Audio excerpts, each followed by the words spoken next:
ಕುಂದಾನಗರಿ ಬೆಳಗಾವಿಯಲ್ಲೂ ಕೂಡ ಹೊಸ ವರ್ಷದ ಸಂಭ್ರಮಾಚರಣೆಯನ್ನು ತುಂಬ ಗ್ರ್ಯಾಂಡಾಗಿ ಆಚರಿಸಿದ್ರು.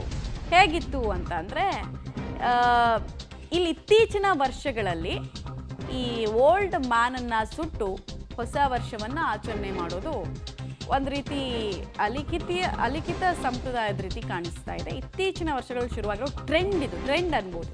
Correct word, trend. ಓಲ್ಡ್ ಮ್ಯಾನ್ಗಳನ್ನು ಸುಟ್ಟು ಹೊಸ ವರ್ಷವನ್ನು ಆಚರಣೆ ಮಾಡಿದರು. ಇಲ್ಲೆಲ್ಲ ಹಾಗೆ ನೋಡೋದಕ್ಕೆ ಹೋದರೆ ನ್ಯೂ ಇಯರ್ ಅನ್ನೋ ಕಾನ್ಸೆಪ್ಟು ಇಲ್ಲಿ ಸೆಲೆಬ್ರೇಷನ್ ಮಾಡಬೇಕು, ಬೀದಿಗಳಲ್ಲಿ ಸೆಲೆಬ್ರೇಷನ್ ಮಾಡಬೇಕು ಅನ್ನೋ ಕಾನ್ಸೆಪ್ಟ್ ತೀರಾ ಇತ್ತೀಚೆಗೆ ಬಂದಿರೋದು. 1.5-2 ದಶಕದಿಂದ ಅಂತ ಲೆಕ್ಕ ಇಟ್ಕೊಳ್ಬೋದು ನಾವು.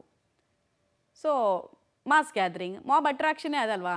ಈ ಥರದ್ದೆಲ್ಲ ಒಂದು ದೊಡ್ಡ ಪ್ರತಿಕೃತಿಯನ್ನು ತಂದು ಅದನ್ನು ದಹಿಸ್ತಾರೆ ಅಂದಾಗ ಅದನ್ನು ನೋಡೋದಕ್ಕೆ ಅಂತಲೇ ಜನ ಸೇರ್ತಾರೆ.